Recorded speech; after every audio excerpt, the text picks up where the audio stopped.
Ngayong gabi, Sino kaya sa 18 boyfriends ang magbibigay ng tunay na love kay Carmina? Kailangan kong humanap ng love sa ibang tao. paano kaya mamahalin ni Billy ang kanyang amang lasinggero? Pumapasok sa akin yung hatred. Ano kayang lihim ang natuklasan ni June sa kanyang mabait na teacher? Alamin ang mga kasagutan sa Finding Love. Tampok sa The 700 Club Asia. Susunod na!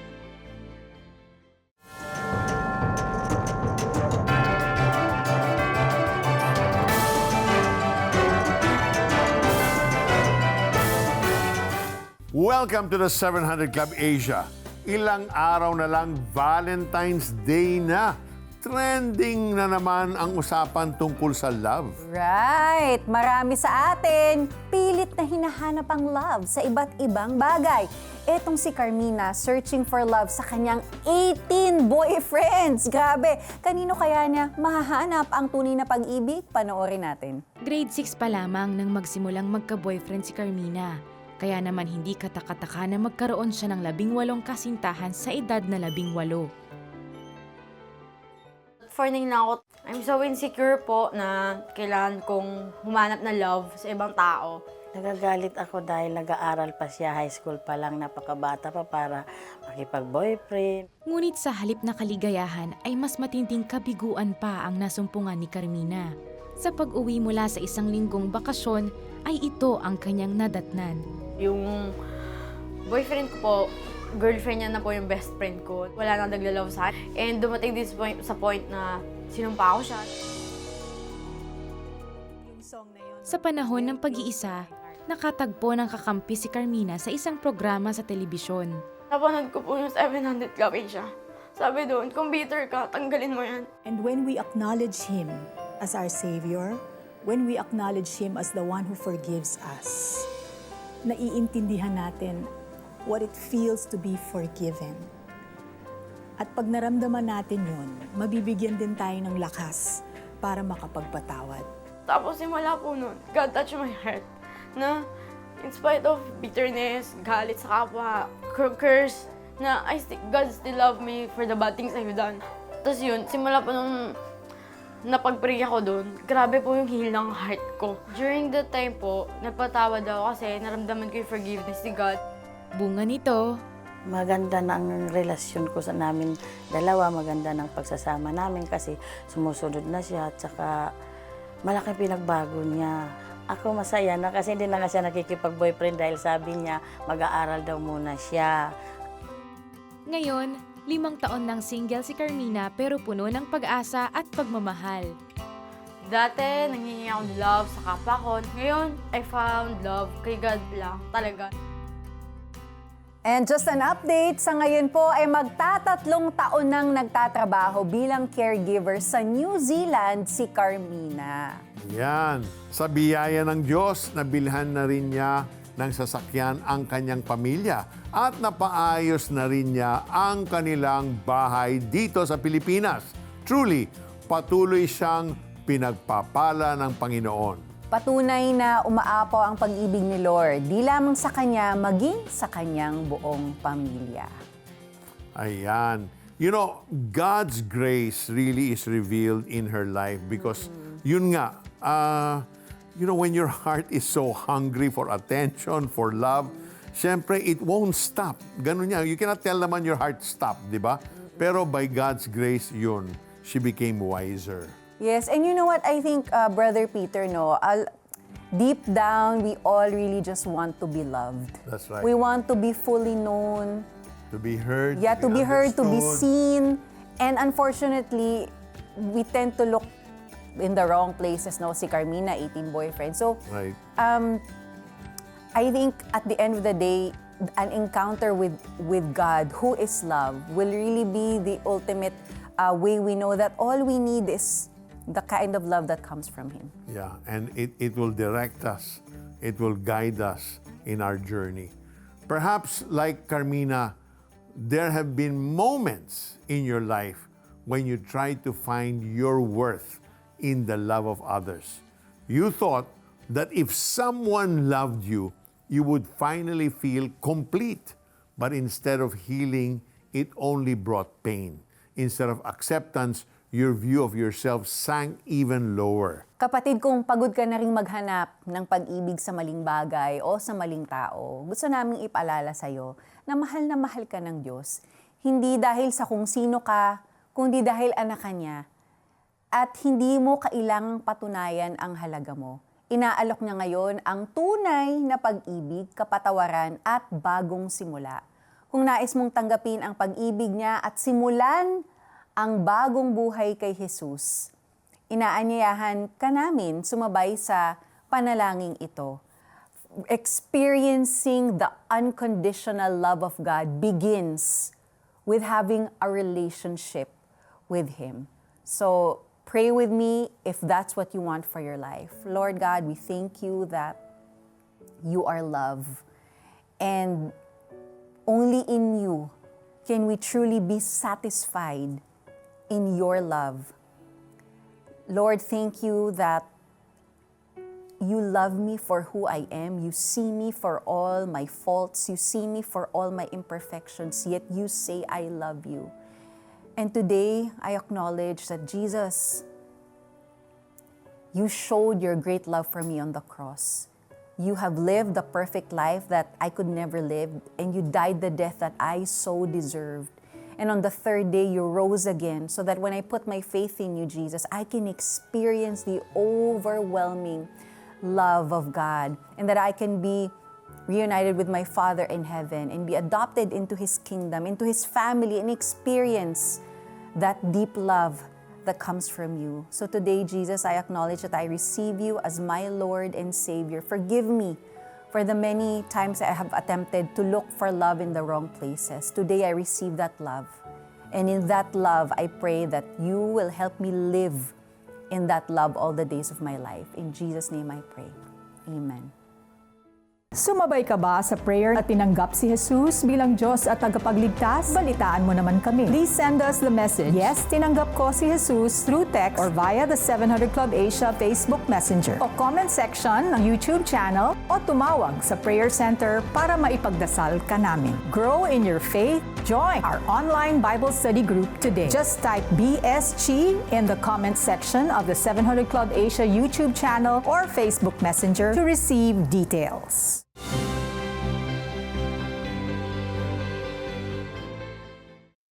Ang pagmamahal ay hindi lang emosyon. Dapat hindi lang sinasabi, dapat may gawain. Mga kwento ng malasakit, pagkilos at tunay na pagbabago dahil sa Love in Action. Panoorin February 9 to 13 at 16 to 20, 12 midnight sa GMA at live streaming sa Facebook at YouTube. Health is wealth. Unlock the secrets to a healthy body, mind, and soul habang tinutulungan din ang mga batang magkaroon ng maayos na kalusugan, edukasyon, at good values. Sa iyong donasyon na 500 pesos o higit pa sa CBN Asia, makakatanggap ka ng exclusive streaming access sa Ageless Living, Secrets to Longevity video series at bonus na digital booklet upang matulungan ka sa iyong wellness journey this year. Your monthly giving brings true wealth for you and the next generation we're helping together. Become a CBN Asia partner today.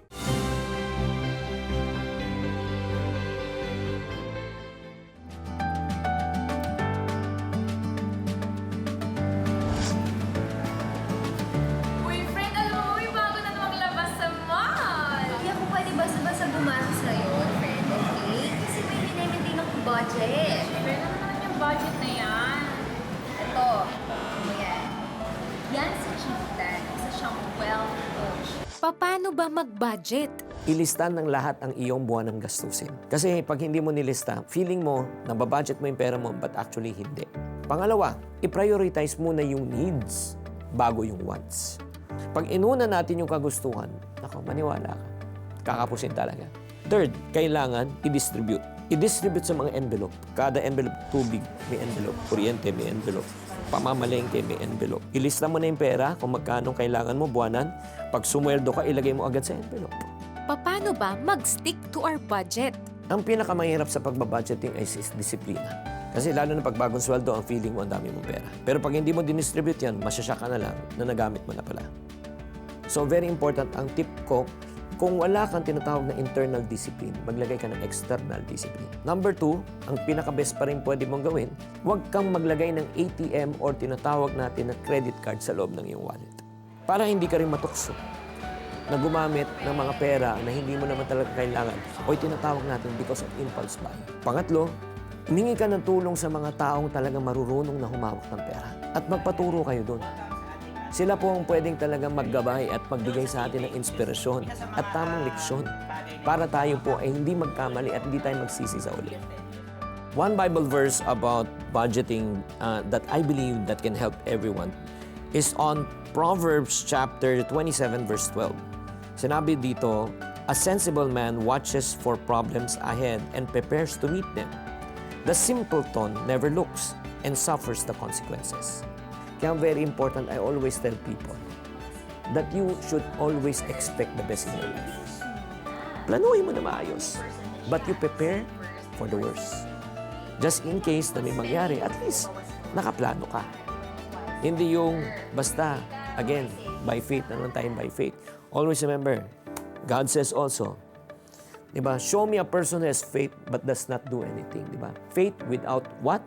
Works is dead. Kailangan may pananalig tayo sa Diyos, pero kailangan marunong rin tayo magplano. Dahil yan po ang kalooban ng Diyos para tayo ay makaiwas sa utang, maging pagpapala tayo sa ibang tao. Yun, very practical. Gusto ko yung sinabi niya, huwag ka magdala ng ATM or credit card kung wala kang disiplina, di ba? Tama, iiwanan mo na lang sa house mo. Thank you so much, Shinky, for sharing those very practical tips. Kayo, Sonja, paano ba kayo nagbabudget sa bahay? Ikaw bang in charge sa budget? Pareho kami, Brother Peter. All together, Hindi namin joint. kaya na Oh, tama. tag-isa kasi hindi kaya ng administrative skills namin. But every year, Fidel and I meet, papakita namin yung may Excel sheet siya. Ito yung lahat ng ginagastos natin sa bahay. We have a budget plan for the year. Galing. We have to agree and then every June naman we recalibrate. Parang may Ano ba review. yung... I like that. Yes. Recalibrate. So kailangan budgeted at mag-agree kami dun sa budget. Very important sa mag-asawang agreement. That's very wise. Thank you, Yeah. Lord, for the wisdom that you give our wives. Samantala, sa susunod nating kwento, may nakilalang mabait na teacher si June. Tinuring niyang itong parang tatay, pero may lihim pala itong tinatago. Ano kaya ang matutuklasan ni June sa kanyang guro at paano nito babaguhin ang kanyang buhay? Sabay-sabay nating alamin. Musmus pa lamang hanap-hanap na ang pagmamahal at kalinga ng isang ama. Sapat naman ang atensyong ibinibigay ng ina ni Demi June. Pero sa kaibuturan ng kanyang puso, nais maranasang magkaroon ng isang lalaking magiging ehemplo niya, isang ama. Kaya nang makita niya ang guro na si Ronald, nasabi niya sa sarili na maaaring ito na ang bigay ng Diyos sa kanya. Napakabait ng kanyang guro sa puntong parang trinato nitong nakababatang kapatid si Demi June, kung hindi man anak.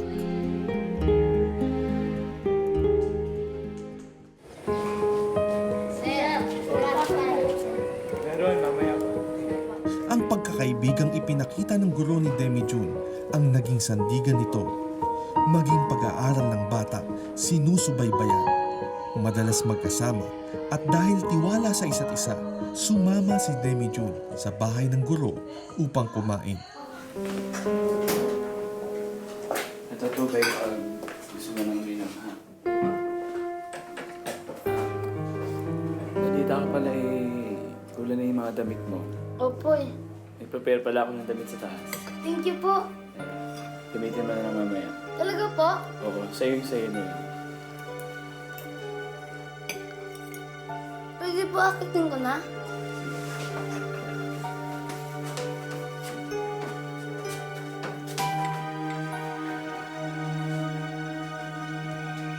Sir, asan po dito? Sa ibabaw ng kama, sa loob ng bag.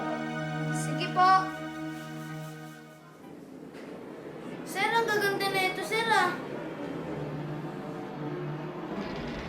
Ang sikip naman po nito, sir. Gusto mo tulungan na kita? Sige po.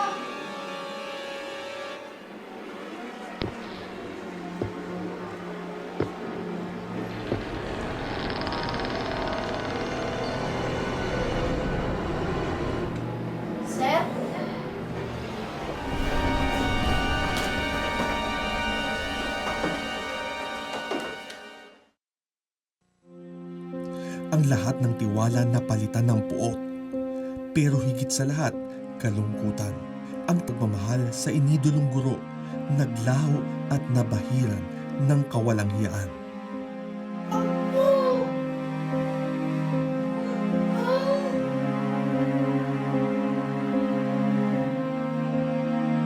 Nagalit ako, natakot ako kasi naano ako nagulat ako hindi ko lubos maisip na teacher siya, na wala sa isip ko na gagawin niya yung ganung bagay. Parang nabigla ako, natakot ako na baka mamaya persahin niya ako, blackmail niya ako.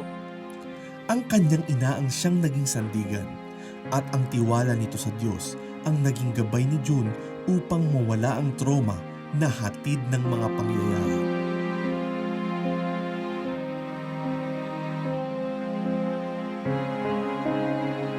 Nakita ni June na sapat ang pagmamahal ng kanyang ina para mapunan ang kawalan niya ng ama. Sa pag-aaruga nito, naramdaman ni June ng mas higit pa ang lubos na pag-ibig ng Diyos sa kanya sa pamamagitan ng sarili nitong ina. Magkaiba pa rin yung pagkalinga at pagmamahal na binigay ng isang ina. Siguro may purpose ang Panginoon kung bakit niya ginawa yun, pero sapat na yung siguro yung magulang ko para punan yung mga pagmamahal na hindi naibigay sa akin ng tatay ko. Pinatawad ko na rin siya sa nagawa niya sa akin. Kasi ayoko rin yun na maging dahilan para ikalugmok ko. Bagamat paminsan-minsan, may takot pa rin nararamdaman si June. Tiwala pa rin siyang sa huli. Lubos at sapat ang pag-ibig ng Diyos sa kanya. Hanggang sa one time, pagka-graduate ako ng 4th year, nagkita kami, kinamusta niya ako. Doon ko na napatawad ko na siya na wala akong galit sa kanya, na okay na ako, na-healed na ako. Nakatapos ng pag-aaral si June at nagtatrabaho na. Isang testamento na tuluyan ng nabura ng Panginoon sa kanyang isipan ang lahat ng pangyayari. Naramdaman ko yung love ni Lord na dahil dun sa nangyari, mas nakita ko yung pag-comfort niya sa akin. Mas maraming blessing yung dumating dahil sinunod ko yung words niya. Sa ngayon ay may sariling pamilya na si June at masayang naglilingkod sa ating Panginoon. Grabe naman yon. I can't imagine what June went through, the confusion, the betrayal. That's very painful when you release complete trust upon someone and then that person betrays that trust. It is so painful, and a lot of people, can't get over that. They carry it with them for years. But thank God there's always hope when we choose to forgive. God gives us the grace and the strength to be able to overcome that betrayal, that pain. Many are watching perhaps right now, and siguro like June, you've been betrayed by someone that you love and care for and that you completely trusted. And that person tried to abuse you, that person maligned you. You have a choice. You can release forgiveness and move on from that pain and allow God to do a work inside of you. And then you can walk in that freedom. Or you can choose to keep it, to harbor it. Then you will become bitter. You will infect others. So my friend, choose life. Let's release forgiveness. If that is your desire, we can do that by asking the Lord to intervene in your heart and in your life. Let's pray. Heavenly Father, in the name of Jesus, Lord, you see all those that are just in pain, just dealing with that hurt, that unforgiveness. Lord, that has stayed in their heart for a long time. But today, Lord, your desire is for them to walk in freedom, to set them free from that pain, that unforgiveness. Lord, you are pouring now grace and strength into their lives. And as the Lord is doing that, kapatid, release forgiveness towards those that have hurt you, towards those that have betrayed you, towards those that have said something that have maligned you, Lord. Even so now, release, Lord, that unforgiveness in their lives. In Jesus' name, whom the Son has set free is now free indeed. So kapatid, the Lord wants you to walk in freedom. Lord, walk in that freedom and allow the Lord to transform your lives permanently and completely in the name of Jesus. You can walk in victory in Jesus' name. Amen and amen. Thank you, Lord.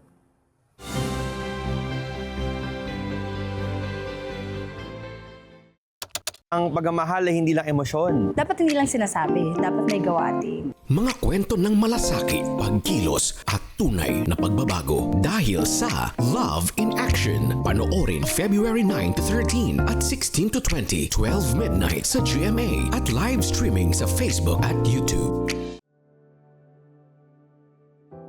Almighty Father, our hearts are grieving for the thousands of people in Iran that were massacred at the hands of their government.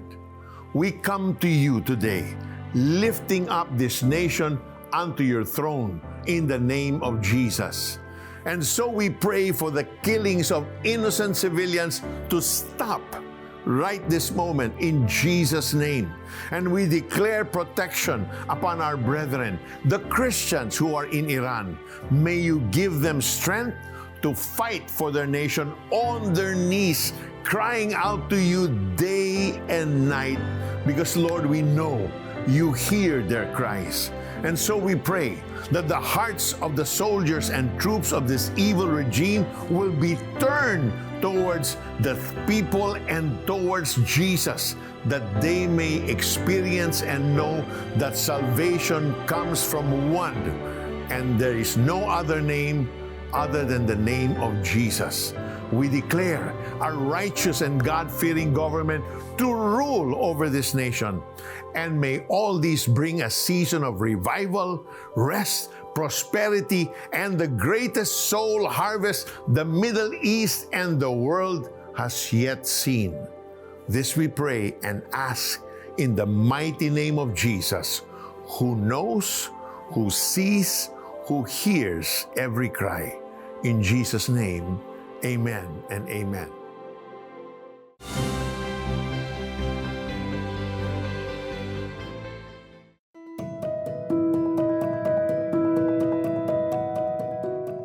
Welcome to Push Pilipinas, where we bring your concerns to God in prayer and celebrate with you every answered prayer. Tulad nitong answered prayer mula kay Ruth, thank you, Lord, for answering our prayer. Attorney na po si Jeric.